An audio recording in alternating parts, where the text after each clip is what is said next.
Heyo, OmniDogs and OmniKittens. Welcome to Baturdays in the Batcave. I'm OmniDog, one of your co-hosts, joined as always by the Minister of Comics. How are you doing, Minister?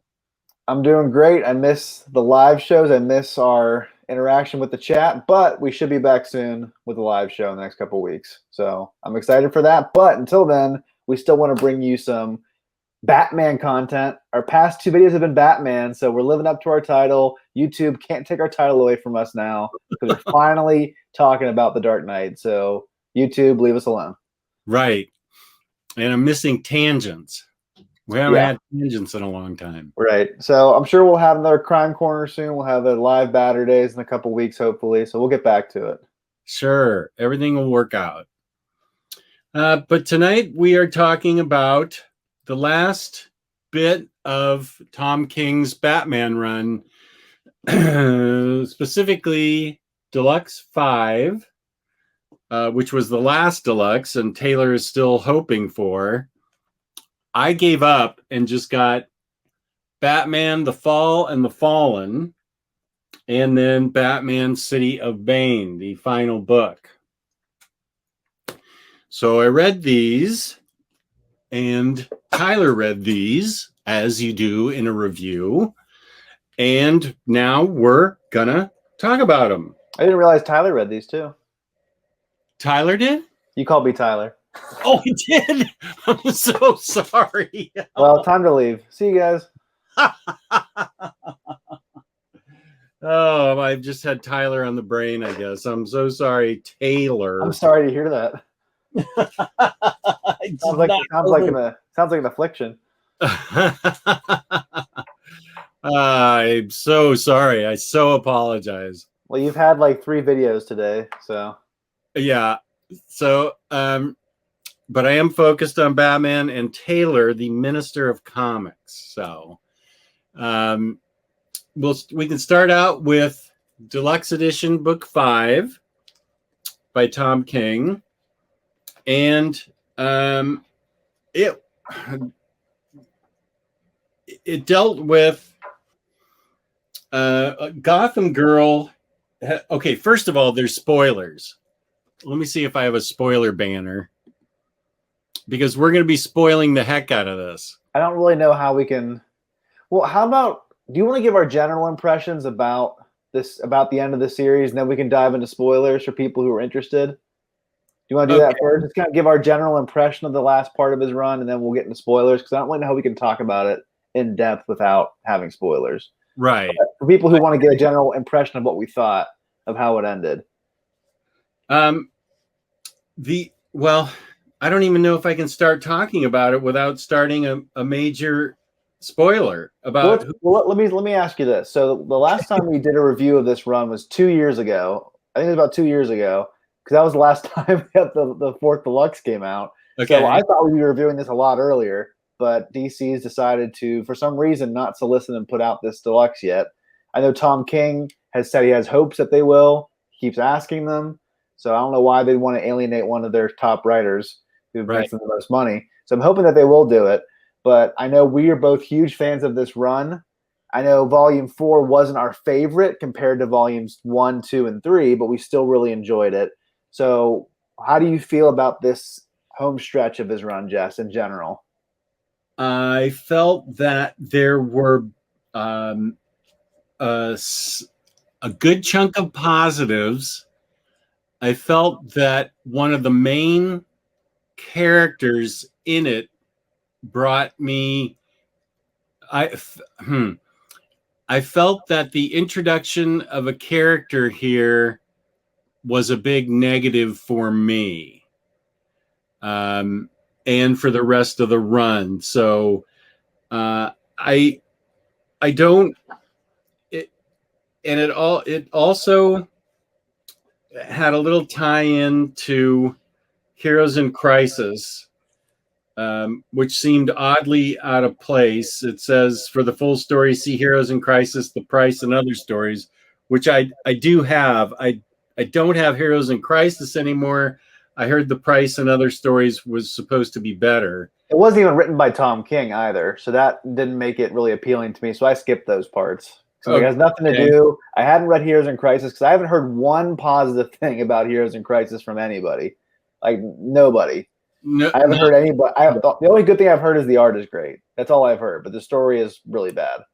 So far, I've heard it's the worst thing Tom King's ever done. So I decided to skip those issues whenever I got there. To me, the highlight of Deluxe Book 5 was the bachelorette party for Lois and Catwoman spent in the Fortress of Solitude that Supergirl had the key for and let them in. That's at the end of the book. For me, that was, and it showed Bruce and Clark very awkwardly sitting at home for the bachelor party, which is about how I would expect it. And Lois and Catwoman Selena having a blast in the Fortress of Solitude. To me, that was a lot of fun. I thought the rest of the book was okay. These last 3 books we're going to talk about is the central conceit is that Bane is running everything from Arkham in a special cell down beneath, sitting on a throne of skulls and bones. And Batman's losing his grip because he knows it's happening, but Bane is always in his cell, and all the people around him in their cells are saying Bane was there the whole time, when in fact Bane is also somehow directing all the action in Arkham Asylum and the city from down in the basement. So I can accept that for comics. If you can accept that Alfred's a gifted neurosurgeon, you can fix your back in the Batcave, then you can accept this. Right. So I think this part of the run is probably the most hated part of the run, the Nightmares part. Okay. That's the part that nobody really likes because I think it was purely done for a logistical schedule reason. They wanted to have a bunch of one-off single issues so that they could get the artists ready to finish up the last couple arcs. So we can give Bakel Yanin time, we can give everybody else some time to catch up on some stuff. And it just dragged on so long. The Nightmares part, where every single issue is like a different situation that Bruce is put through. And you find out what that's all about. And it was just so long. At some point, it was like, okay, when's this going to be over? I don't really know anybody who really loved that part of the run. I wouldn't say it was there's nothing in Tom King's run that I think is bad or horrible. It's just, it was mediocre. It didn't need to be there. And so that part was really not strong for me. I did enjoy the Tyrant Wing, the stuff with Penguin. I thought that was enjoyable. Yes. That part was good and had a twist on a certain thing that you thought he was grieving the loss of someone specific, but ends up being something totally different entirely. So I think the Tyrant Ring was strong. Nightmares was weak. I think The Fall and the Fallen was another uptick for me, where I did really like it. That's this book?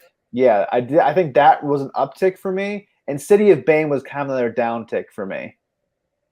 I really think the JR art was really distracting.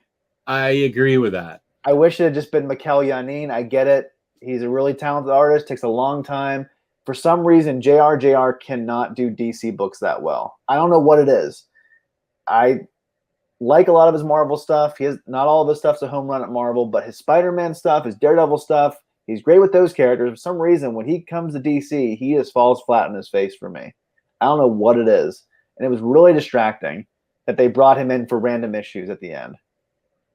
I agree with that completely. But let me also give a plug to our sponsor before I forget. DyingBreedCollectors.com. Put it all together as one word. Use the code Independent Dog, and for the month of July, get 10% off all independent publishers at DyingBreedCollectors.com. And we will revisit this at the end of our review instead of my shoehorning it in right here in the middle. So Deluxe Book 5 had a good beginning and a good end, and the middle of it was kind of blah for me. And it sounds like you agree with that. Fall and the Fallen the whole book is just about bringing in that character that I felt didn't need to be there and made the story. It didn't feel like it fit into the rest of the King run well to me. The introduction of the character, which happens earlier.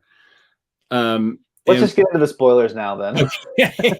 I think we were able to kind of communicate how we feel about it overall. But yeah, the introduction of Thomas Wayne, Flashpoint Batman, where it turns out he's not just a part of Bane's plans, he's actually in charge of Bane.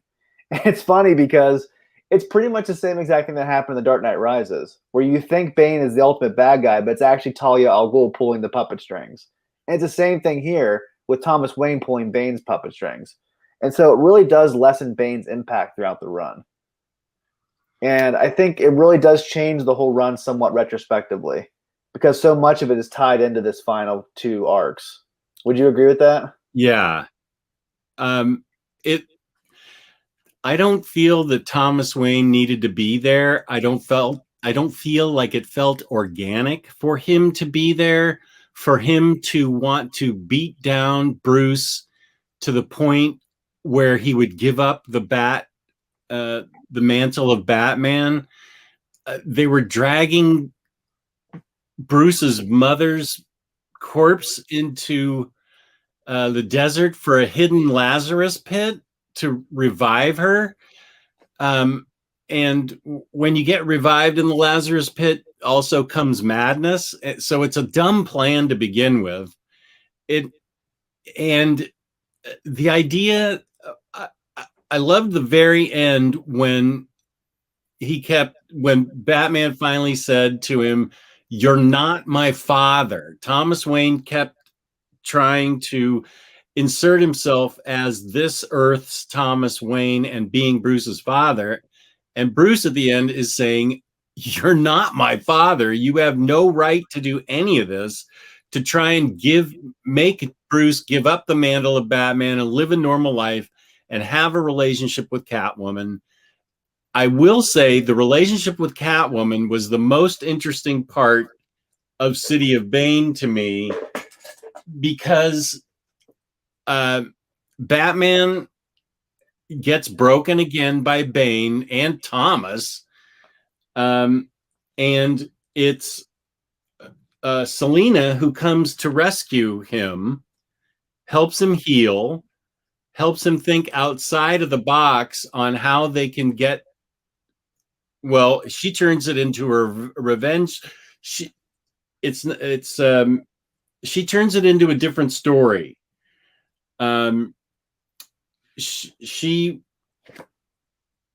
makes the whole story for me with Bruce interesting. And she says, we don't have to get married. We can just go on together and let's not worry about any formalities. We just go on as the Bat and the Cat, as Bruce and Selina. Let's just go forward together as each other. And they fight as a team to take down Thomas and Bane. That's the part of the story that worked for me. There being a team, Catwoman helping Batman think differently about how to go about it, reminding him that she owns the streets of Gotham as much as he does, and that he needs to start paying attention to her if she really wants to succeed at this. So you really liked the Batman healing on vacation with Catwoman part? Yeah. Whenever he had the Magnum PI mustache and baseball cap. As matches Malone, yeah. Because Clay Mann's a huge Magnum PI fan, so he wanted to draw him as Magnum. Oh, is that right? Yeah, that's like his favorite show. He always talks about that he wanted to draw him as Magnum. I think my biggest critique of Tom King's run is that he often sacrifices logic to hammer home certain themes. Mm. And I think he has very high aspirations, and he sacrifices the narrative to try to be a writerly writer, if that makes sense. Yeah. To kind of hold up that Eisner status that he has. Does that make sense at all? I feel like he's trying too hard sometimes. Like, it's like, okay, I think you just need to calm down a little bit, pump the brakes. I don't really have a problem with Thomas Wayne because it's not our Thomas Wayne. If they had brought back the real Thomas Wayne, that would have made me mad. Oh, yeah. But I can see, like, this certain Flashpoint Batman getting a glimpse of what his son is doing and being heartbroken by it. But I don't like that he's the main mastermind behind it. I wish that Bane had used him as a pawn, and then they had fought together at the end. You know what I mean? Yeah. Instead of having him be the main bad guy, I still wish Bane was the main bad guy. Right.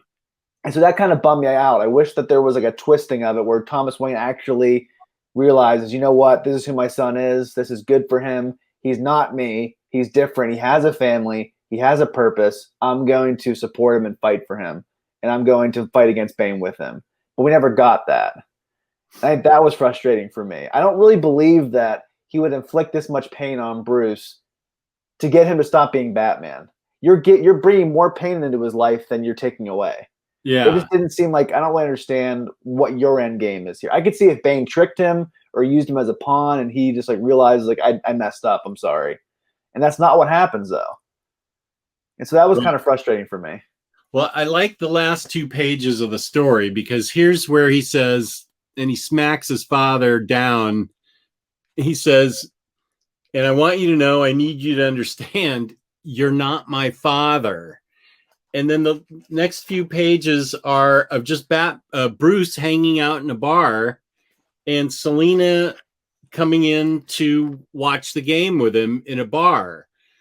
And I like that because it does humanize Batman a little bit. It doesn't take the edge off him. He's allowed a little happiness, which is what I always liked about his romance that Tom King introduced with Selina. He leaned in hard on the romance part, and I really like that about the whole run, the Selina and Bruce aspect of it. Boy, I'm looking at that John Romita Jr. stuff, and you're right. It is just not working for me. For some reason, he doesn't gel with the DC characters. I don't know what it is. It just doesn't work out for me. I think he took a big step backward after his work on Spider-Man with JMS. For some reason, that was like his heyday, and then he kind of took a nosedive after that. And he hasn't really recovered since then. I don't know. I feel like as artists get older, they almost become caricatures of themselves. And that's what he's doing. It's kind of like with Frank Miller. It's nowhere near as bad as Frank Miller because I don't know what happened to his art. It's like a way over the top caricature of what it used to be. But for some reason, it's just not up to snuff. And it's not really working for me.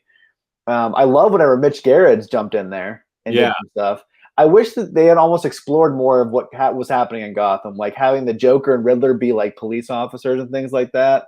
I would have loved to see more of that kind of stuff. Yeah, when Bane's controlling the city and it's a city of peace. And, even having like a separate series as like a tie-in to that or something. That would have been really cool to see more of that.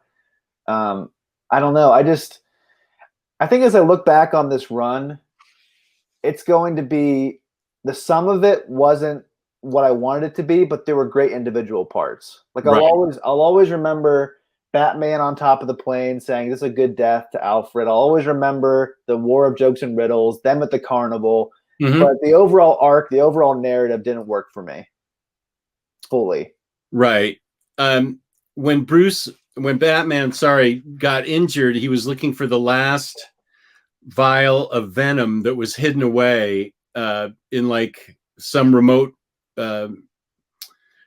mountain region, and they find the woman that stole it and who had Batman all banged up, and this is the kind of stuff that I like, when you've got Catwoman and Batwoman putting the beat down on the woman. And so the girl, she says, Catwoman says, "Go home, Magpie. Go back to Gotham." And Magpie says, "And oh, how nice. Let me guess. You have a message for me to give to Bane."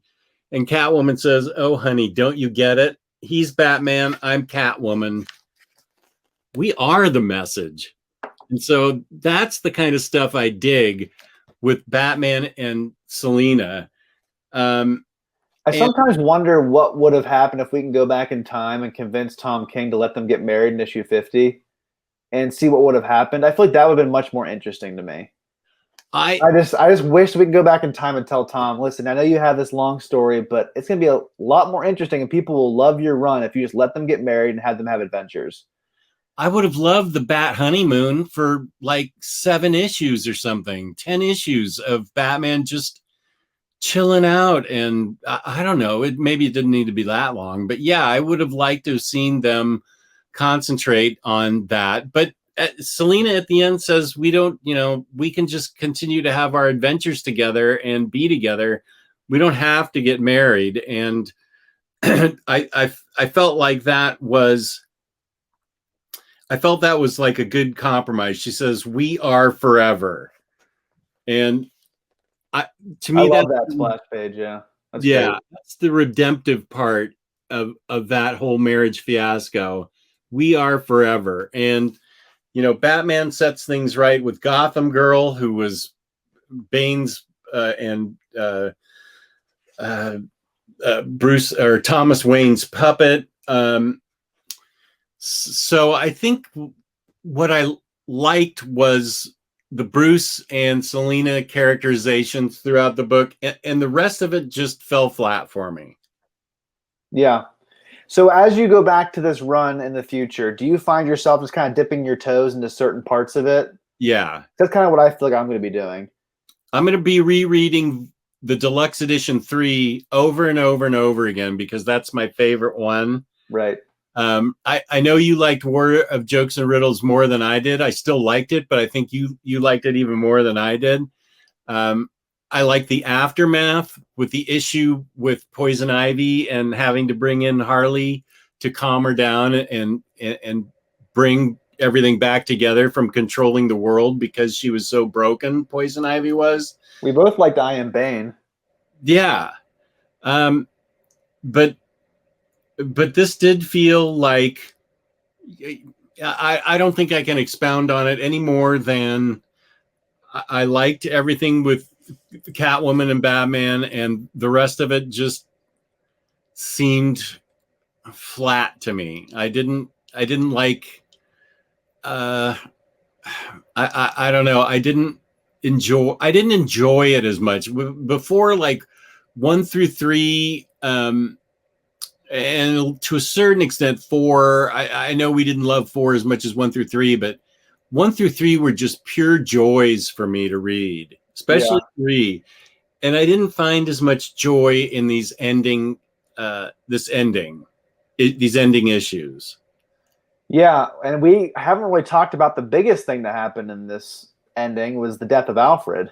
Right. That's the biggest thing. So what did you feel about that when it happened? Unfortunately, it had been spoiled for me, so I was just waiting for it to happen. Right. Had I not known, it would have had more impact. Negatively or positively? You think? Sorry? Negatively or positively would have had an impact? Like you'd have been mad or you would have been like hurt more? Like what do you think you would have been? I would have been hurt more. Yeah, I would have said, oh, whoa, he did that to Alfred. Alfred's not there anymore. It would have made a much bigger impact on me just emotionally had I not known it. And I don't look for things on the internet. I don't, I'm not on Twitter. I don't think, sometimes things find me, and Alfred's death found me. And as much as I tried to avoid it, but it did find me. And I was just like, oh, all right, let's see what that's about. And I it got telegraphed, so it had no impact on me whatsoever. But I thought the emotional ramifications, I think, of it, where I think there's that follow-up where you see like Alfred, I think he writes a letter to Bruce, or there's some kind, that part was impactful for me. Right. I read this months ago, so I'm trying to remember everything. Jess just read this like a couple days ago. So I remember that part having an effect on me more than the actual moment, because I also knew that was going to happen, because I also got spoiled for me. Right. Yeah, that was, you're right. That was more impactful than the death itself, was what he had written to Bruce. And I also I feel like Damian really just got the short end of the stick in this run. Like, he witnessed pretty much his grandfather get killed before him, and Batman doesn't even comfort him or really talk to him about it. You know what I mean? Unless I'm forgetting that. But I feel like there's a lot of missteps with that kind of stuff. Which grandfather? You mean Roz? No, right? I mean, I think Alfred is kind of like his grandfather. Okay. And he sees this guy who's raised him killed before him, have his neck snapped. Yeah. And you don't really hear him talk about it with Bruce. At least I don't remember that. Maybe it did happen, but I feel like that would have really stuck out to me, and I would have remembered it. No, it didn't happen. I think they all got beat down. The Bat family got beat down by Thomas so badly that I don't know that we ever even went back to that. I'm sure that will be explored in other runs. Like, I know that Joshua Williamson is doing a Robin book right now. I'm sure that'll be explored there, but it's kind of like the whole Rick Grayson thing where Nightwing got shot in the head, and you don't see anything of the ramifications in the Batman title. This is Batman. We should at least see some of what's going on here. We should see some of these conversations and then flesh it out more in their individual series. But if Nightwing gets shot in Batman, I want to see Bruce talk to Nightwing about it in Batman. I don't want to read a separate title. If Damian sees his caretaker's neck snapped, I want to see Bruce talk to him about it in this book. Because I have a son, and if he saw his grandfather's neck get snapped, I'm going to talk to him about it. Yeah. And there's going to be some conversations. That's that kind of right. That kind of stuff kind of bothered me. Yeah. Where he was just so focused on Batman and Catwoman, which I loved, and then with his father, you miss out on all these other really important relationships that should have been explored. Yeah. And so that kind of stuff was frustrating for me. I felt like he dropped the ball. And so I just feel like as I go back at this run, I'm really going to focus on the parts that I love and probably skip the parts that didn't work for me as much. But I would like to read through the entire run in one swoop to see how it strikes me then. Because I've read this doing that episode. What's that? I'm not saying we're going to do it together, Jess.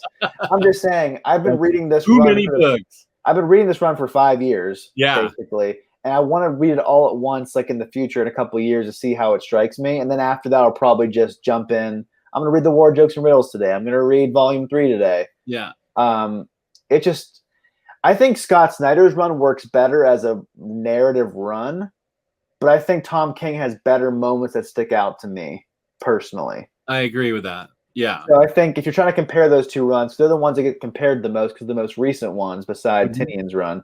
I think Snyder's run is stronger overall, but Tom King has bright and shining moments that stick out to me throughout the rest of my life. And I think we're lucky that in our most recent past, we have those two runs. We're lucky that we have the Snyder and the King run.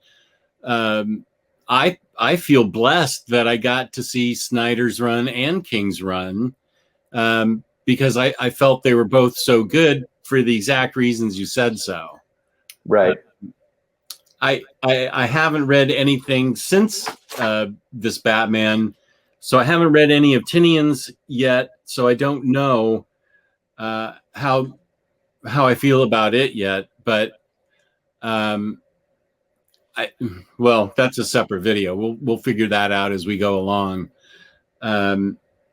But I do agree that I'm going to go back and pick and choose what I want to read, but I'm going to keep it all. Yeah. I'm not going to get rid of the last part of it because it ties everything up, sort of. But I would like to read the Catwoman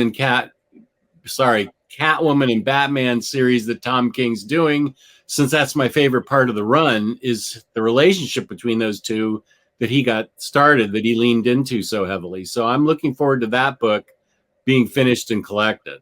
We probably won't get to that till like 2023, I wouldn't think, because they're still like on issue 5, I think, or issue 6. It's a 12 issue series, and it's bi-monthly now. Okay. So it's going to be a long time. Well, I have plenty to read in between that. I think we're just also seeing the downfall of twice monthly shipping for this book. I think that really led to a lot of the frustrations and problems too. It was a lot quicker. We got to read a longer run in a shorter period of time.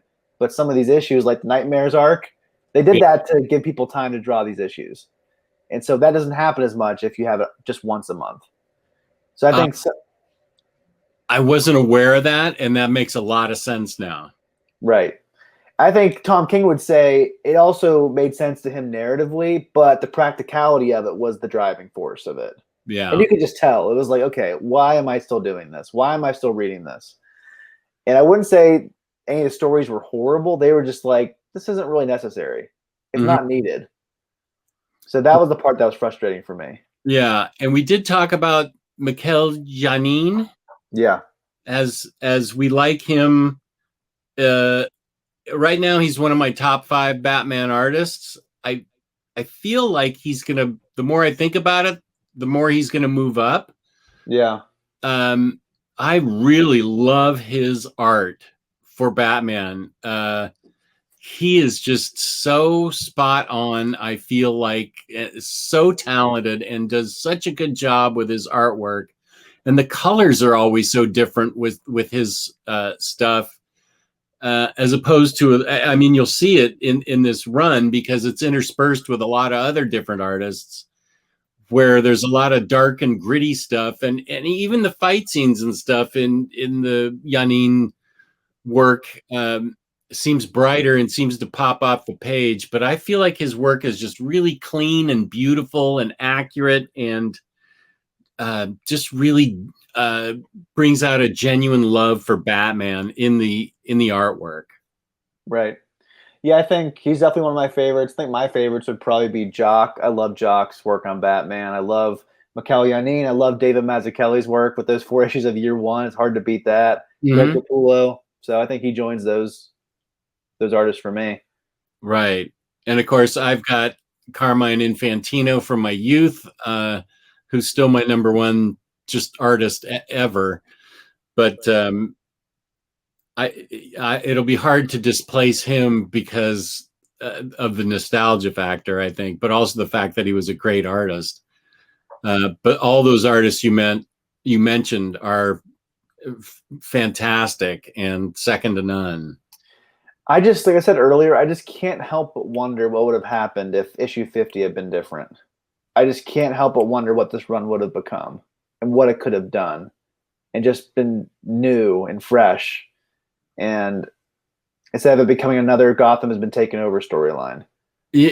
Yeah. Wouldn't it have been something if they got married and had a honeymoon and he just said for the Bat family to take over for a while, he was just going to rest? And then maybe Bane comes into it and tries to ruin their lives or something. But the whole thing being orchestrated by Bane and Thomas Wayne was just so forced. And it kind of retroactively kind of taints some of the run for me. If that makes sense. And you're telling me Joker was taking instructions from Bane to put the bug in the ear into Catwoman's ear about Batman not she's the one, Joker's the one that put the doubt in Catwoman's mind, and supposedly Bane masterminded that. I don't see Joker taking second place to anybody. Yeah, I really just want to see smaller stories going forward. I really do. I'm just tired of the Gotham being taken over. Yesterday, I was doing a Q&A on my Instagram story, and someone asked me, would you live in Gotham City? And I just put up a bunch of like pictures of Gotham being destroyed, and then had a Danny DeVito gif where he's like, nope. Like, it's getting ridiculous at this point. It's like, come on, like, can we just do something else? Like, I really want to see a Detective Comics run where every single issue is a different case. Or just smaller stories, like focus on Batman as a detective. I'm just really Like even the Joshua Williams, James Tynion stuff. It's the Joker War. It's the taking over of Gotham. It's like, can we just get away from that, please, and do something different? I don't know. I'm just kind of frustrated with those storylines because that's all that Scott Snyder's run was. Gotham got taken over 5 times in that run, and it's just like, can we just please try something fresh? And that's what Tom King was giving us in the beginning. Yeah, and like the rug got pulled out from under us, basically. Right. At this point, I'm ready to see Batman back in space, like in the 50s. Batman, negative suit Batman. Fine, give me something different. Oh, it can be dark and gritty for me, but just do something smaller scale. Something different. Doesn't matter. I just want to see something different. Yeah, which is probably why you liked Batman Universe so much. Yeah, that's right. By Bendis, it was so different. It was much different. Yeah, I did like that book a lot. So I think it's safe to say this is probably the least favorite part of the run for us, the ending. Yeah, and I'm sorry that it was an ending that we didn't just go, wow, he nailed it. It's more like it just sort of petered out for me. Again, I wouldn't go as far to say it was bad. I wouldn't say it was horrible. It wasn't like a JMS type of thing with Spider-Man where it like really made us angry. Right. You know what I mean? Yeah. I think it was still serviceable. It was still fine. It's just not what it could have been. Right. It didn't live up to the bar that the first 3 deluxes set. Right. For us. Yeah. And again, now looking back, I do agree with everybody that it did go in the wrong direction with issue 50. That's just my personal opinion. I think he should have juked right instead of juking left. And I think we'd have a much different view of this run. Well, yeah, because Bane orchestrating Joker telling Catwoman on the wedding day thing is from the end of the story on backwards. Right. So it goes all the way back to the beginning like that, though. It really does. And so it retroactively kind of untangles a bunch of stuff. Yeah. And that's the part that's frustrating for me. Right. I wish there had been like a bunch of arcs that just build on top of each other instead of having it all be one thing. Yeah. But I think we're kind of talking about the same thing over and over again at this point. But yeah, because we're uncomfortable saying I'm uncomfortable. I don't want to let it go that I was disappointed with the ending. I want to try and find something really great and redemptive about it, but it was just okay. Right. I feel exactly the same way. I also, at the end, I was like, I tried to convince myself I liked it more than I did. You know what I mean? You ever have something where you're just like, oh, I want to believe that was good. Oh yeah, you just can't do it. Yeah, and that's frustrating to me. Yeah, but it's also a sign of how special it was. Yeah, we wanted to feel that way. Because if I don't like a book, I'm like, screw that book, I'm moving on. Yeah, you know what I mean? Like Downriver People, I wasn't like, oh man, I wanted to like that. I'm just like, no, screw this book. I'm reading something else. Did you see that picture I sent you and Kristen about the author of Downriver People? About the Valhalla book? Yeah. I have that book. That's definitely not going to be the top of your read pile. No, I read about it somewhere that it was a critic's darling, this Road to Valhalla.